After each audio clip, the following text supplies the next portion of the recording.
Yo, welcome to the NHK has a lot of charm, and when watching this anime like a child in a broken home, I often pretend not to see what's happening because at times this anime can be a hard watch. So usually to combat this, I take a magic bean so everything can magically blend together. This anime dropped in 2006 and tries to explore the struggles of life as a hikikomori, because life in the theocratic nation of Japan is rough. In Japanese society, there's a hidden rule that many follow. Everyone is an edge-maxer, and the job of an edge-maxer is not to goon, because when an edge-maxer goons, society breaks. So an edge-maxer that can't edge must be trained by Sissy Hypno. And personally, I think that having to sacrifice my daily goon sesh to satisfy the corporate overlords kinda sucks. So I can understand wanting to give up on life, never wanting to go outside again, and becoming a hikikomori. Because you see, I'm an empath, and like all empaths, I too take a modest dosage of quetiapine daily. This is our main character, Sato. He's mentally challenged, and by far the worst character in this anime. And I forgot to mention that he's a hikikomori, and let me tell you, this anime loves to remind you of that every 5 seconds. Let's play a game. Every time you hear that Sato's a hikikomori, take a shot, and I promise by the end, you'll walk away with a lobotomy. And he's not the only crayon in the box. You also have the autistic e-girl with BPD, the weird 10 out of 10 girl you fumbled, the student body nerd, and Yamazaki. These characters are the East African cobalt miners driving the story, and without them, we'd have nothing. Welcome to the NHK uses the characters to trick you into believing that this anime is psychological and deep. And I'll admit they probably did this to make the characters feel relatable, because I get it,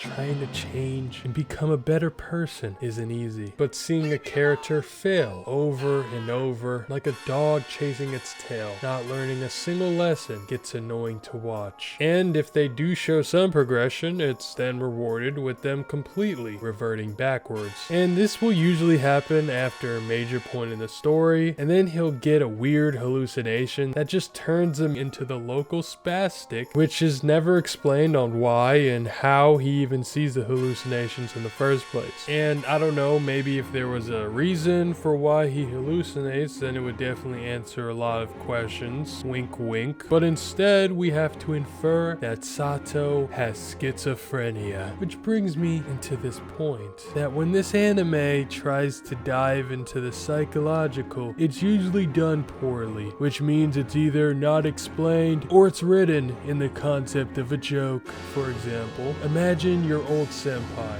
comes out of nowhere and brings you to an abandoned island with a group of people that want to.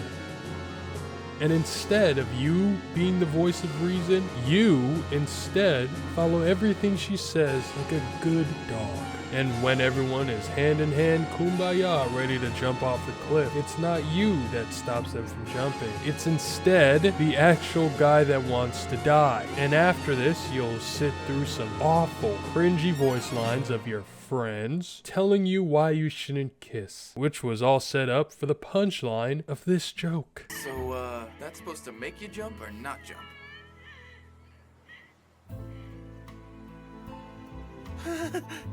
I'm gonna jump!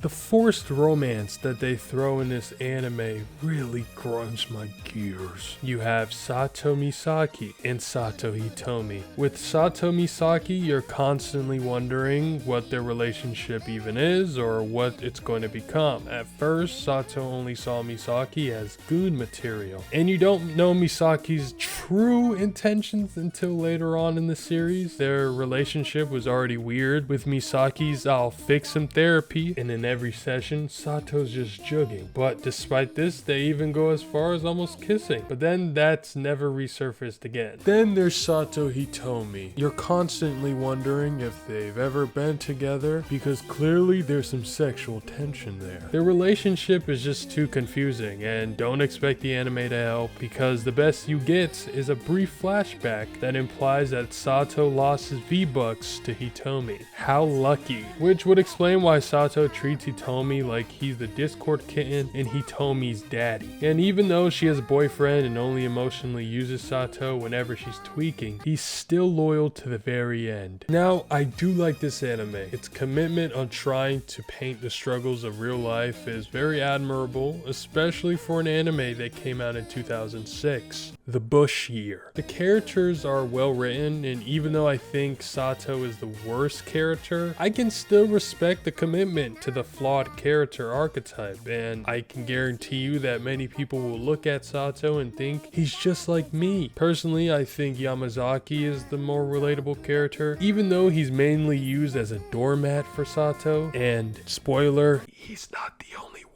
I'm a huge fan of the music in this anime, so much so that I added every single song into my Spotify playlist, because at last I found music that can feel the little hamsters running in my brain. My overall experience of Welcome to the NHK was like being tied to a railroad track, waiting for the train to hit. So for me, Welcome to the NHK gets a solid 7.6 out of 10. I want to give thanks to all of the valuable members of the PCP, because without your support, we'd be nothing. There will be more content to come, so I hope you all enjoyed, and remember, have a wonderful day.